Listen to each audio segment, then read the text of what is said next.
நினச்ச ஆரம்பிக்கும். ராத்திரி பகலாக தூக்கம் வர மாட்டேங்குது. அவன் அந்த ஜெயலலிதாவையும் கூட்டிகிட்டு போய் இந்த சாமியாரும் அந்த சங்கராச்சாரியும் கூட போய் கும்பகோணத்தில் அந்த மாசிமக குளத்தில் குளிக்கிறேன்னு இவங்க குளித்தாங்க. அப்போ கூட அவங்க கட்சிக்காரங்களாம் ஒரு வால்பூஸ் அடிச்சு ஓட்டினாங்க. புரட்சி தலைவி குடனை நோக்கி குளிக்க வருகிறார், அனைவரும் வாரீர், ஆதரவு தாரீர். உலகம் தோன்றிய காலத்திலிருந்து குளிக்கிறதுக்கு வால்போஸ்ட் அடிச்சு கூப்பிட்ட ஒரே கட்சி அது ஒன்று தான். இதை விட பெரிய அநியாயம். குளிச்சாங்க, கும்பல் கொஞ்சம் நஞ்சா இல்லை. ஆமாம், அடே அப்பா, எந்த மதுரை மீனாட்சி அம்மன் கோயிலுக்கு கூட அவ்வளோ பேர் திரண்டு போனதில்லை.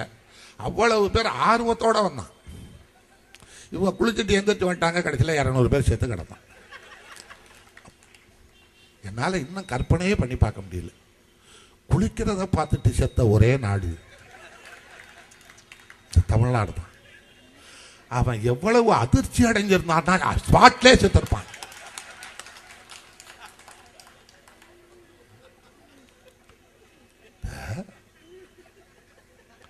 இப்போ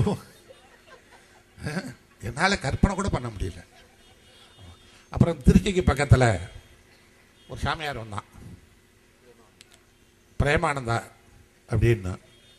அப்போ தான் இந்த அம்மா ஜெயலலிதா அந்த சாமியாரை பார்க்க தோழியை கூட்டிகிட்டு போச்சு.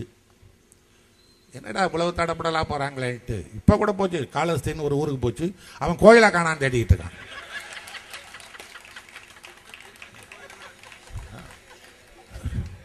அட என்னடா தொட்டது இது என்ன ஜென்மம் எங்களுக்கும் தெரியல. அப்போ அந்த இங்கேருந்து அவன் தோழியை கூட்டிகிட்டு அவன் பிரேமானந்தாவை பார்க்க போய், நாங்கள் வாயை வச்சு சும்மா இருக்காமல் எங்கெங்கம்மா போகிற, அவன் பாட்டுக்கு திருச்சியை குறுக்க போந்து போறியன்னு கேட்டு, நான் பிரேமானந்தா சாமியாரை பார்க்க போகிறேன், அவர்கிட்ட என்ன விசேஷம்? இல்லை, அவர் வாயிலேருந்து லிங்கம் எடுக்கிறாராம். இப்போ லிங்கம் வாய் வழியாக வருதா? சரி வரட்டும். அந்த லிங்கம் கூட வழி கண்டுபிடிச்சி வச்சுருக்கு. ஆமாம், அது பைபாஸில் வருது. வரும் போ அப்படின்னு. கடைசியில் என்னென்னா, அவன் பண்ணின மோசடியில் போலீஸ் அவனை கைது பண்ணி கொண்டுட்டு போய் கோர்ட்டை நிறுத்தின பின்னாடி அவனை காப்பாற்றுறதுக்கு இந்தியாவிலே பெரிய வக்கீல் யாரான்னு கேட்டான். ராம் ஜெத்மலானின்னு.